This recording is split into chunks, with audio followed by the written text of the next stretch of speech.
Okay, i dag der skal vi lære om, hvordan man laver et parallelogram, inklusive vinkler og længde på linjerne på den.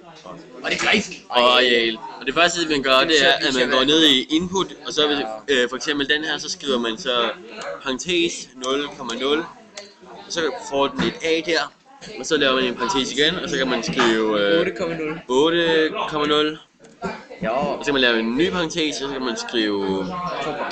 Og så kan man lave en ny parentes, og så kan man skrive 10,3. Og så har man nogle punkter. Og så trykker man op i den her, og så vælger man et lille stykke med 2 punkter. Og så gør man, så gør man sådan der. Man forbinder alle punkter. Jeg skal lige... Og så fucker man op. Sådan, du har det her. Der er en lige her.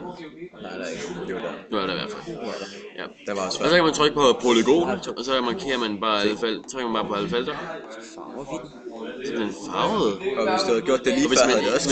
Hvis man ikke har gjort det, så kan man ikke have lavet arealet, som man trykker op i areal. Så kommer man ind, hvor der står vinkel først, så kommer man ned i areal. Og så trykker man bare ind i firkanten, eller parallelogrammet. Og så for at finde arealet, så får man arealet. Og så hvis man gerne vil have vinkel, så går man sjovt nok ned i vinkel. Og så trykker man sådan der for eksempel, og så ikke sådan der.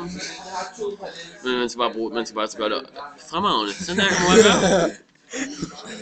Så trykker man bare ind i firkanten. Så trykker man bare ind i firkanten. Nå, skal vi have Og så kan man få længden ved at trykke på den der, og så kan man sige sådan der, og så sådan der, og så sådan der, og så sådan der. Og så vil de andre sidde så være det sådan. Og så sådan der, og så sådan der. Jo. Og så er de jo selvfølgelig ens, fordi de er ens. Fordi de er parallelle. Og så har man lige, så har man lavet sådan en fejlet. Har du lige slettet?